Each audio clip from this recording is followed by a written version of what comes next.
All right, hello, folks. This is the 11th inning stretch, the Cardinals Weekend Review podcast being released on September 25th. The Cardinals are going to be wrapping up their season in 1 week. You know, the season kind of flew by, Alex, and here we are at the end, and it's crunch time, and the Cardinals, Giants, and Mets need to start winning some ball games if they want any hope of making the playoffs.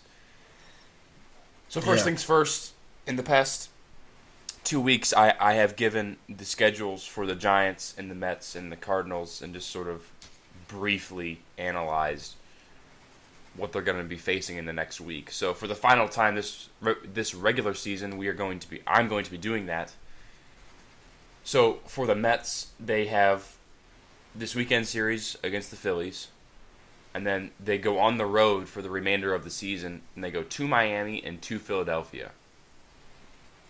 For the Giants, they wrap up with San Diego this weekend, and then they're at home the rest of the way with Colorado and the Dodgers. And then with the Cardinals, we all know that after they get back from Chicago, they wrap up at home with the Cubs with the Reds and the Pirates. So my brief analysis is, I think the Mets will continue to struggle. They got swept against the Braves. They should have lost the first one against the Phillies. They won it in 11 innings, and the Phillies bullpen choked it away. And they face a pretty decent Miami squad on the road. You know, Miami isn't going to make the playoffs, but they've had definitely a pretty solid season. And the Phillies, I mean, who knows? I mean, they can play spoiler. Why not? And without DeGrom and Matz, the Mets pitching isn't all that good. Now for the Giants, they're probably going to beat the Rockies. One would hope it if you're a Giants fan. And then they have the Dodgers at home, and the Dodgers are going to try and play spoiler once again. Because it is a rivalry series. So, Alex, I'll get you talking. There's my brief analysis. Yeah. Just a quick update too. Another team has clinched the playoffs, and that was the Rangers last night on November 23rd. So I want to talk about them next week in the MLB Weekly podcast, because I feel like the Rangers are very underrated. You know, people talk about the Cubs all the time, but and the Red Sox, and rightfully so. But I feel like the Rangers are very underrated. Yeah, I'd love to. Me, Paul. I love talking baseball. So that's why we're here. We're gonna dive straight into, or if you're Colton Wong from yesterday, we're gonna fall right into slide in. Yeah. We're gonna basically move straight into what I want to discuss, and it is a huge topic for me, not because it's just the one game, which is a big game, but for maybe a look at what the rest of the season is going to hold as the Cardinal lineup is in question. On the 23rd, so the first game of the Cubs series, if you guys didn't watch it. Good thing you didn't watch it then. Good thing. They scored 4 runs in the first. They ended up winning, what was it? 5-0. 5-0, something like that. So Cardinals didn't score at all. But if the big question is not that the Cubs scored 5 runs, because it's not unheard of this season.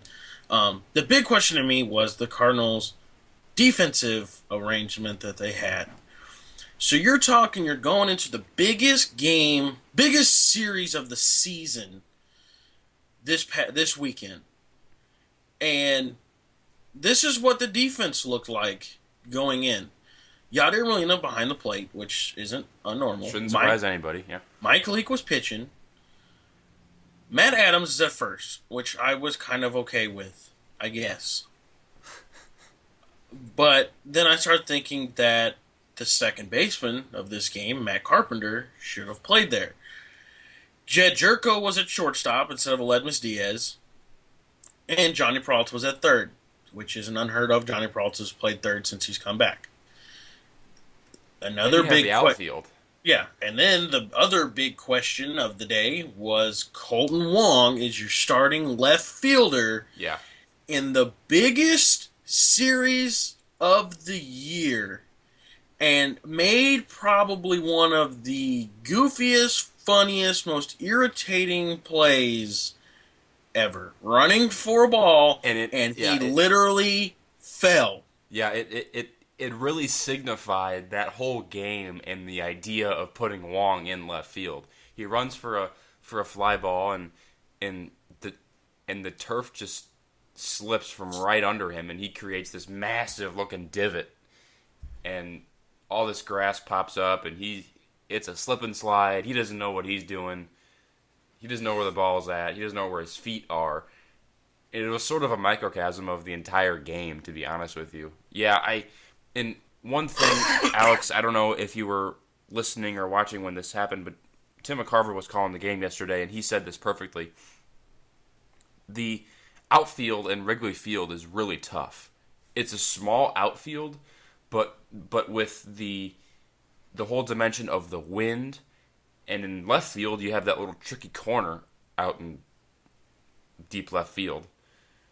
Why are you putting an infielder out there? I mean, he has an infielder's arm, so it's not like his arm is going to help you, which is key for most outfielders. You need to have at least a decent arm. Well, he's a former outfielder, too. He does have an arm. He has an infielder's arm. Colton Wong has an arm. He almost gunned one of his first games on the outfield. I think he almost gunned a guy at home from center field. He's got an arm. And it's shocking that you said Tim McCarver actually said something that made sense. Because that doesn't happen very much. I have nothing against Tim Carver. He's a good guy. I'm assuming. I've never met him.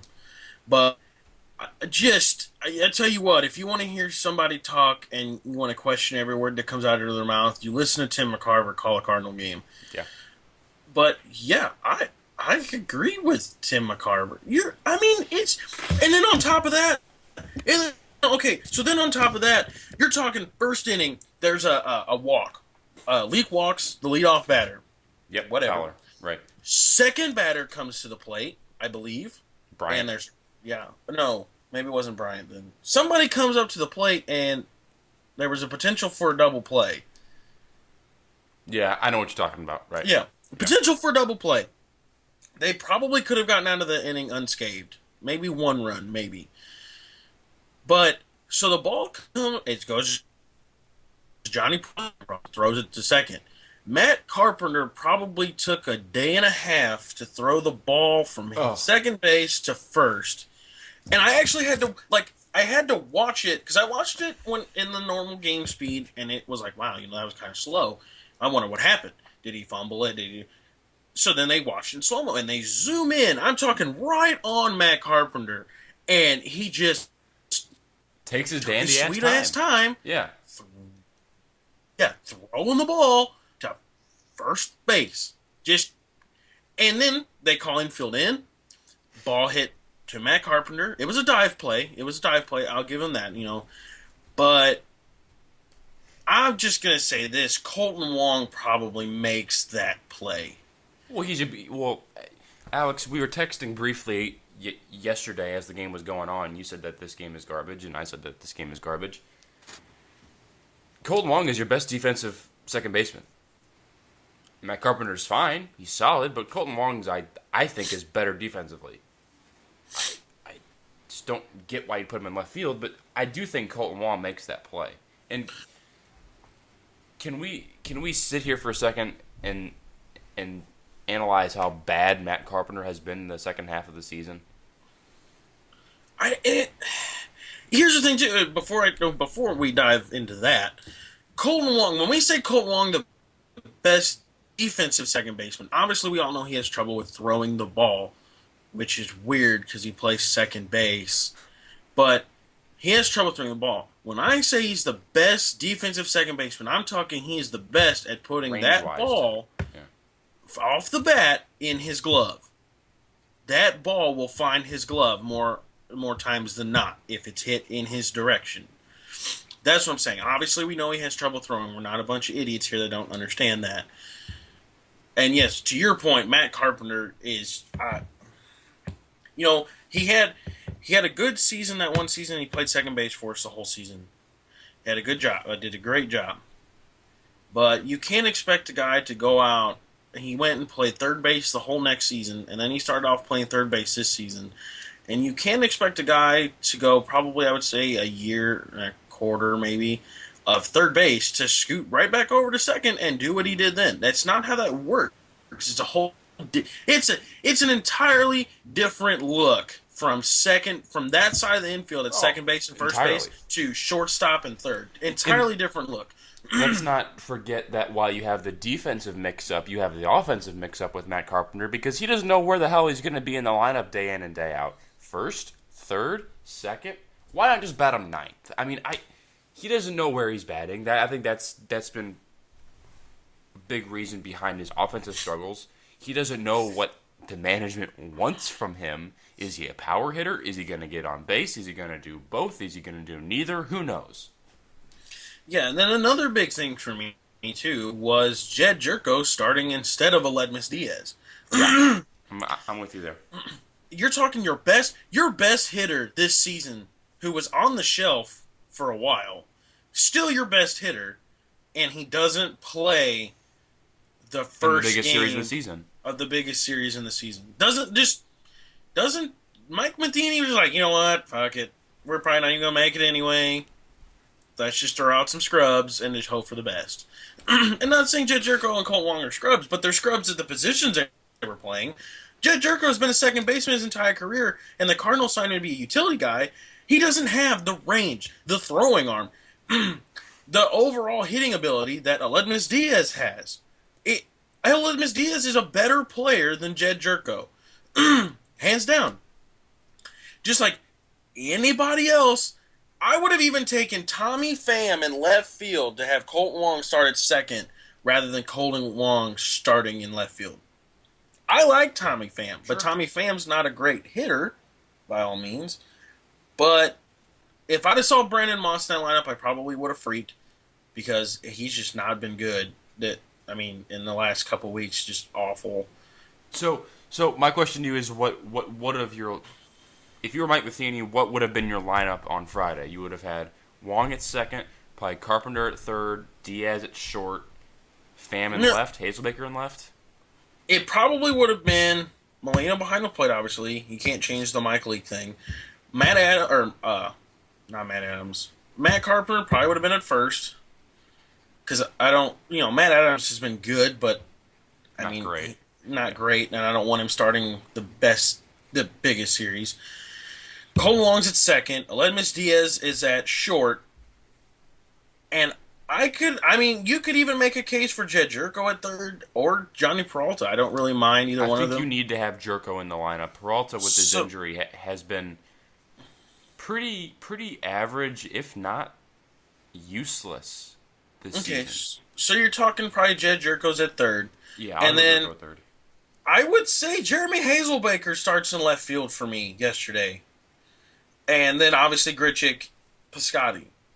But, man, you talk about throwing, just pulling names out of a freaking hat for a defensive alignment. It's unbelievable. You got teams. Look at the teams that are in the playoff race. The only one that has players switching around has been the Cubs, and that's because, there's no Kyle Schwarber. They have so much talent. Yeah, there's no Kyle Schwarber, and at this point in time, you have to have Javi Baez in the lineup at some point in time. He's so good. Ben Zobrist has been so bad that they've been like, you know what? We're not even going to give you a start until you start feeling right. Javi Baez, go. And guess who got the start yesterday? Ben Zobrist, because he's feeling right. Every team that you look at in the postseason race, their lineup, their defensive alignment is set. Obviously, other than off days, but you know that Ian Desmond is going to start center field for the Texas Rangers. Yep. You know that Dustin Pedroia and Xander Bogaerts are starting in the middle infield for the Boston Red Sox. You know these things about these players. The Dodgers, Corey Seager, obviously he's going to start at shortstop. Adrian Gonzalez is going to start at first base. Not Josh Turner, whatever his name is, something Turner. Justin Turner. Justin Turner, thank you, going to start at third base. You know that these core players that are in your lineup that are basically carrying you to the postseason are starting in their positions that they've played at all year. And the Cardinals haven't done that all season. That is such a good point because weeks and months ago, I'm talking middle to late summer, we were saying how the Cardinals' rotation carnival, it just keeps rotating every single night. And that's the reason that they haven't been playing well. Now, we said that back in the summer. The fact that we're bringing this up again on September 25th should be highly concerning to you. Because if you can name to me one playoff team in the last 5 years that has had such a defensive alignment turnover as the Cardinals, I might give you $10, Alex. It's. I tell you what, if they make the playoffs and I don't see Aledmus Diaz at shortstop in that one-game playoff game, you know what? I'm going to go with everybody else because whoever made that lineup should be fired. 100%. 100. People have been calling for Mike Matheny's head for all the wrong reasons this season, but when you make bonehead mistakes like making a lineup like that, then you deserve to be fired. If Mike Matheny's making the lineup and I'm John Mozeliak yesterday, I'm going in and tearing Mike Matheny a new one for the lineup that he threw out there yesterday. That is unbelievable and, quite frankly, ridiculous that you're going to put that lineup out on an afternoon game. Yeah. Do you know how big Cub games are in the afternoon? After you just had a day off, so it's not like these guys shouldn't be healthy. I mean, everyone's banged up. That's baseball. You have a 162-game season. Everyone's going to be banged up at the end of the season. But you also just came off a day off on Thursday. There's no reason that you shouldn't have your best lineup out there. Did you see how many people were at the Cubs game yesterday? In an afternoon ball game on a Friday? And I want to get to, and this sort of goes along with that, is, you have the fans turning out, you have the players turning out, everyone's turning out for the Cubs, rightfully so. The Cubs just play with so much swagger that it makes the Cardinals just look boring, and they are boring, because the Cubs, they start rallies, they seem to have fun, and the Cardinals, to be honest with you, at least with yesterday's game and the game, and the third game against the Rockies, it seemed like they didn't give a crap. It's just unbelievable. You're in the middle of a pennant race, and you still don't know that Aledmus Diaz.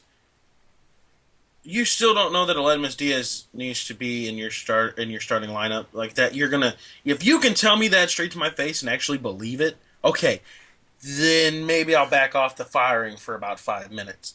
But the amount of people, okay, so we all know that the Cardinals, this is my last point, because I could talk about this literally all day, because it irked me so much. We all know that the Cardinals sell out their stadium all the time.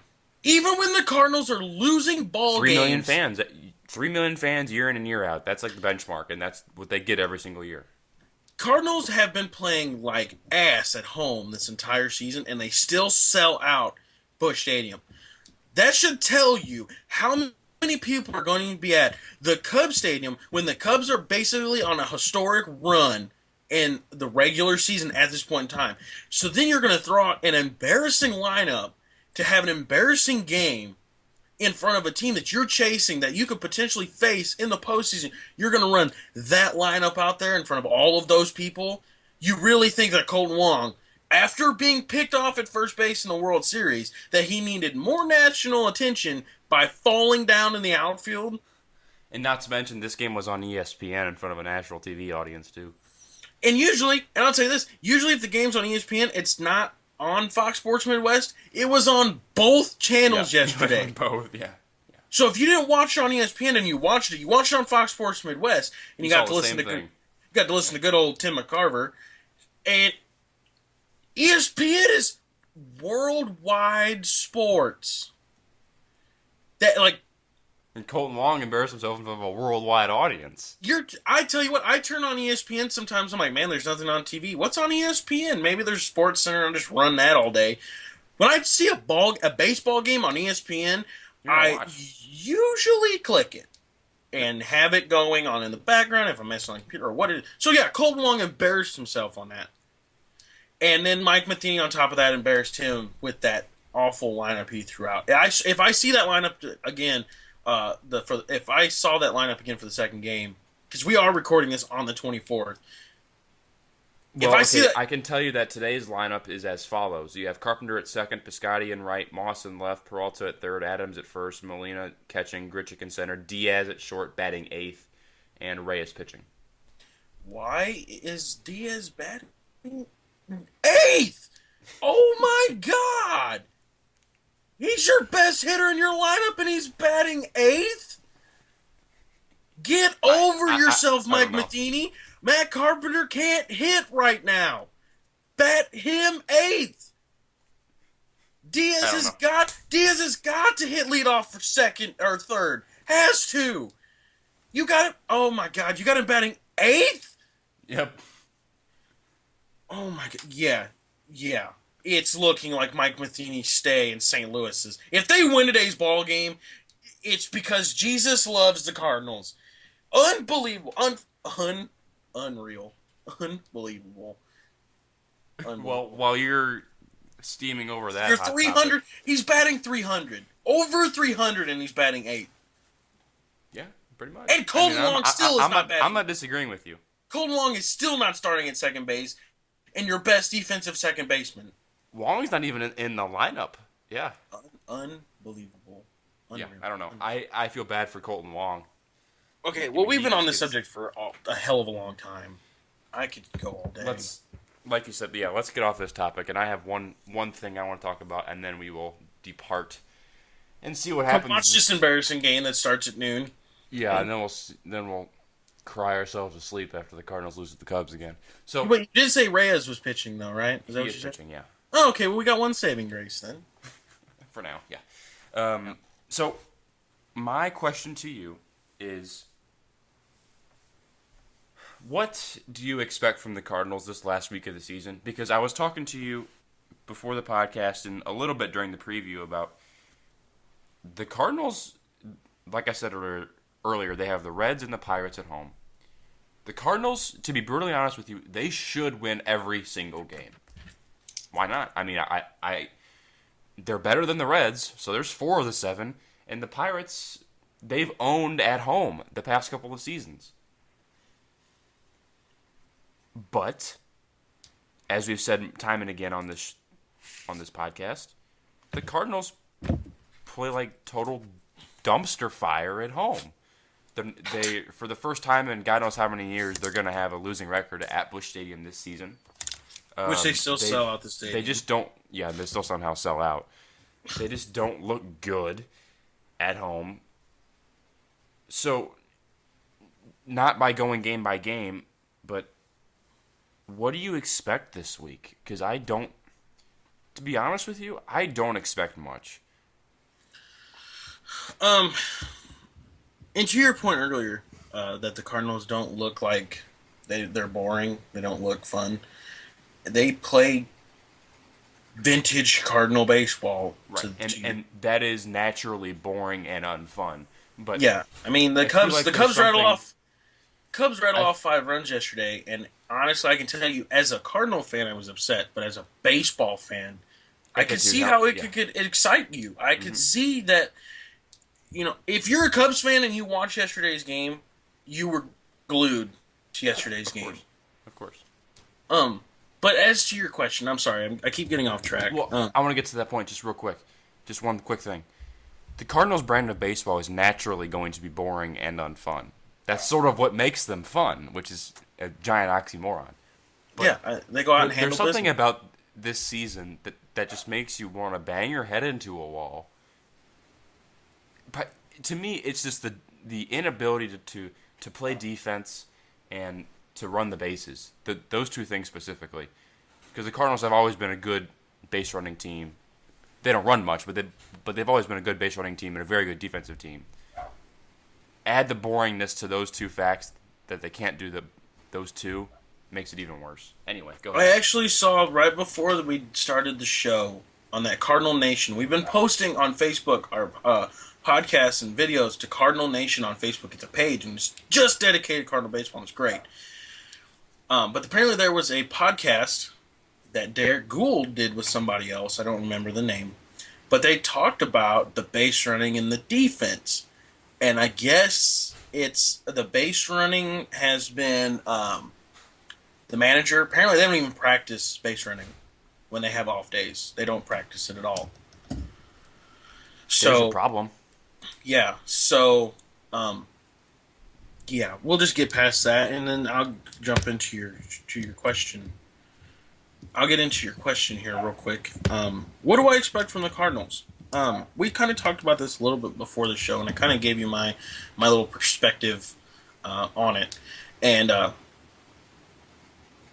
expect. Here it is. Yep, I just watched the Colton Wong falling on television again.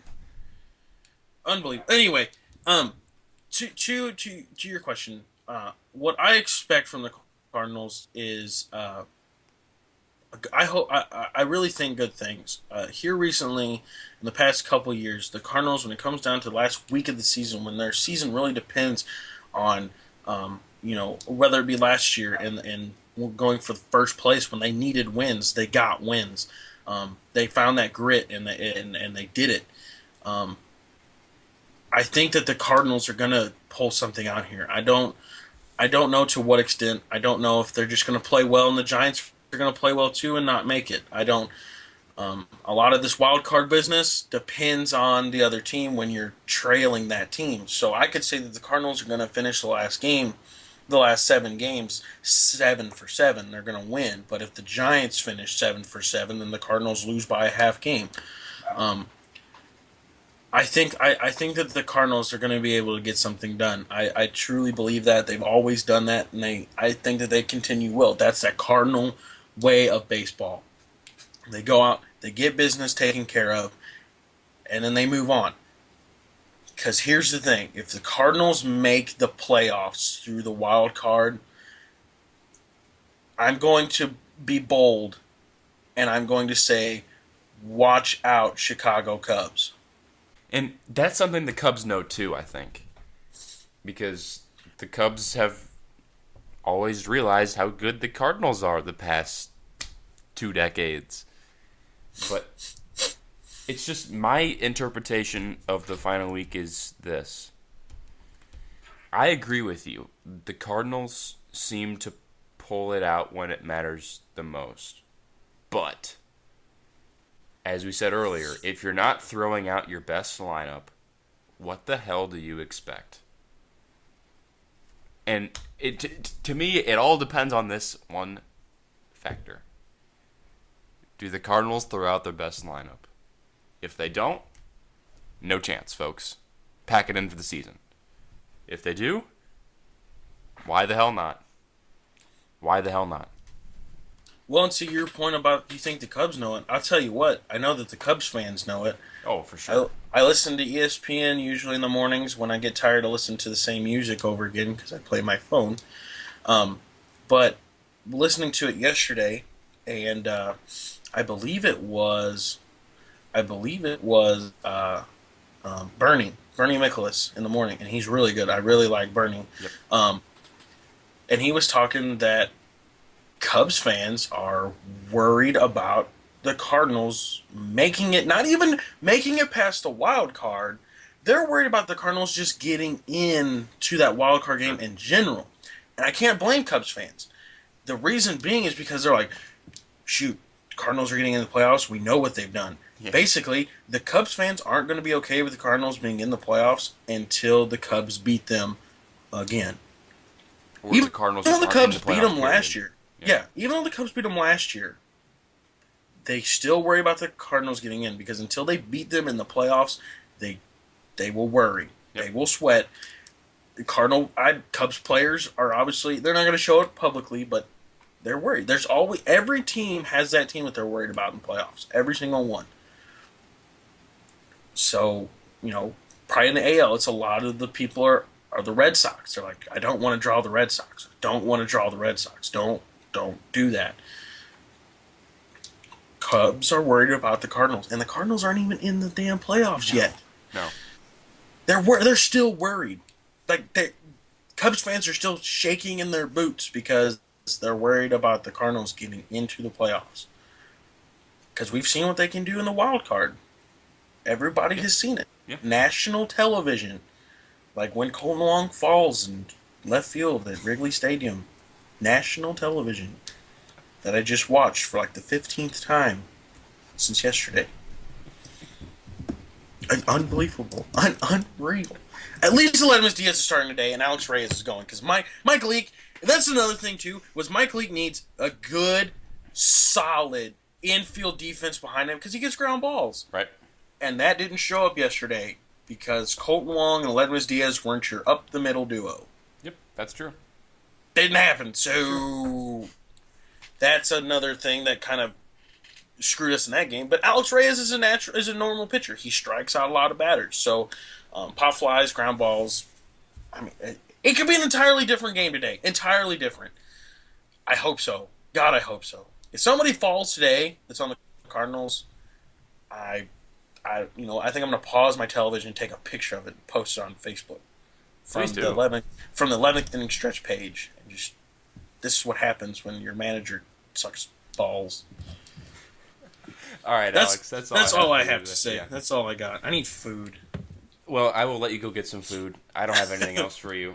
We're going to see how this last week plays out. We'll have the Reds preview on Sunday or Monday, one of the two. Whenever it gets posted, it'll be posted by Monday morning at the very latest. We'll have the MLB Weekend Review podcast on Wednesday. Still not sure about the playoffs. We're going to discuss that here pretty soon because it is coming up pretty soon. So that will be it from us. Alex, good to see you again. Good to talk baseball with you again. This is the 11th Inning Stretch podcast on September 24th. Thanks for joining us.